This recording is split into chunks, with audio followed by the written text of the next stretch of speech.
11-ാം നൂറ്റാണ്ടിലെ ശക്തനായ ഒരു ആംഗ്ലോ സാക്സൺ പ്രഭുവാണ് ലിയോഫ്രിക്. അദ്ദേഹത്തിന്റെ ഭാര്യയാണ് ഗോഡിവ. തന്റെ പ്രജകളെ തളർത്തിയിരുന്ന നികുതി ഭാരത്തിൽ നിന്നും അവരെ രക്ഷിക്കാൻ നഗ്നയായി കുതിരപ്പുറത്ത് കവൻട്രിയിലെ തിരുവീതികളിലൂടെ നടന്നവൾ. ഗോഡിഫു അല്ലെങ്കിൽ ദൈവത്തിന്റെ ദാനം എന്നാണ് അവൾ അറിയപ്പെട്ടിരുന്നത്.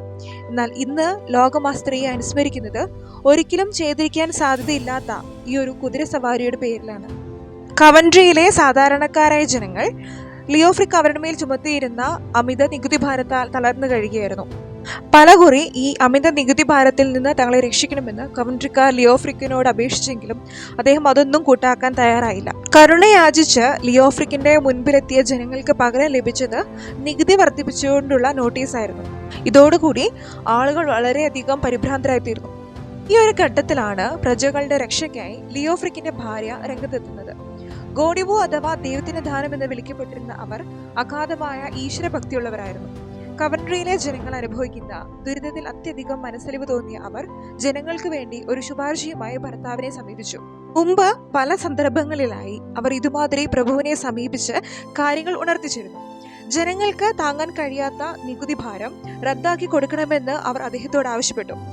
ഭാര്യയുടെ കൂടെയുള്ള അനാവശ്യമായ ഇത്തരം ഇടപെടലുകളിൽ കുപിതനായ പ്രഭു നടപ്പാക്കാൻ ബുദ്ധിമുട്ടുള്ള അവളുടെ കൂടെയുള്ള ഈ അപേക്ഷകൾക്ക് ഒരു അവസാനം കാണണമെന്ന് പ്രഭു വിചാരിച്ചു. അതിനാൽ തന്നെ തന്റെ ഭാര്യയ്ക്ക് മുൻപിൽ അദ്ദേഹം വെച്ചത് വളരെ വിചിത്രമായ ഒരു ആവശ്യമായിരുന്നു. ആളുകൾ കൂടുന്ന സമയത്ത് പട്ടണത്തിലെ ചന്ത സ്ഥലത്തുകൂടി ഒരറ്റത്ത് നിന്ന് മറ്റേ അറ്റം വരെ നീ നിന്റെ കുതിരപ്പുറത്ത് നഗ്നയായി സഞ്ചരിക്കണം. ഇപ്രകാരം കുതിരസവാരി നടത്തി തിരിച്ചു വന്നാൽ ഗോഡ്ഗിഫുവിന് അവളുടെ ആഗ്രഹം സാധിച്ചു കൊടുക്കാമെന്ന് പ്രഭു വാഗ്ദാനം ചെയ്യുകയും ചെയ്തു. കവൻട്രിയിലെ ജനങ്ങളെ അമിത നികുതി ഭാരത്തിൽ നിന്ന് ഒഴിവാക്കാം എന്നതായിരുന്നു ആ വാഗ്ദാനം. തന്റെ ഈ വെല്ലുവിളി കേട്ട് ഭയപ്പെട്ട് ഭാര്യ പിന്മാറിക്കൊള്ളുമെന്നായിരുന്നു ലിയോഫ്രിക് കരുതിയത്.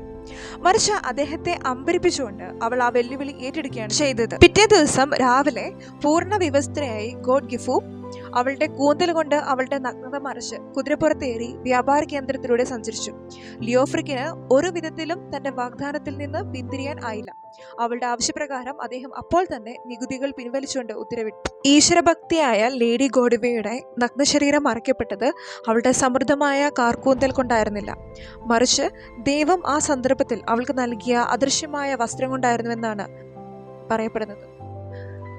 കുതിരസവാരിക്ക് ഇറങ്ങുന്നതിന് തൊട്ടു മുൻപായി ലേഡി ഗോഡിവ കവൻട്രിയിലെ ജനങ്ങളോട് വീട്ടിലെ ജനലുകളും വാതിലുകളും അടച്ചുപൂട്ടി വീടിനുള്ളിൽ തന്നെ ഇരിക്കണമെന്നും കടകളും കമ്പോളങ്ങളും തുറക്കരുതെന്നും ആവശ്യപ്പെടുകയുണ്ടായി എന്നാണ് മറ്റൊരു കഥ. എന്നാൽ 18-ാം നൂറ്റാണ്ടിന്റെ ആരംഭത്തിൽ ഈ കഥയിൽ പുതിയൊരു കഥാപാത്രം കൂടി രംഗപ്രവേശം ചെയ്തു. ടോം എന്നു പേരുള്ള ഒരു തയ്യൽക്കാരനായിരുന്നു അത്. അയാൾ മാത്രം ഗോഡിവയുടെ ഉത്തരവനുസരിക്കാൻ കൂട്ടാക്കിയില്ല. ഗോഡിവ നഗ്നിയായി കുതിരപ്പുറത്ത് സവാരി ചെയ്യുമ്പോൾ തന്റെ വീട്ടിലെ ജനലിലെ ഒരു വിടവിലൂടെ അയാൾ അവരെ ഒളിഞ്ഞു നോക്കി. അന്നേരം അയാളുടെ കണ്ണുകൾ പൊട്ടിപ്പോയത്രേ. ഇങ്ങനെ ശിക്ഷിക്കപ്പെട്ട ഇയാളാണ് യഥാർത്ഥ പീപ്പിംഗ് ടോം. ഇംഗ്ലീഷിൽ പ്രചാരമുള്ള ഈ ശൈലിക്ക് ഒളിഞ്ഞു നോക്കുന്നവൻ എന്നാണ് അർത്ഥം.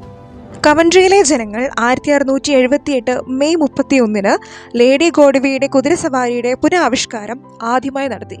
നഗ്നയായ ലേഡി ഗോഡിവയ്ക്ക് പകരം അന്ന് ആ ഭാഗം അഭിനയിച്ചത് ഒരു ആൺകുട്ടിയായിരുന്നു.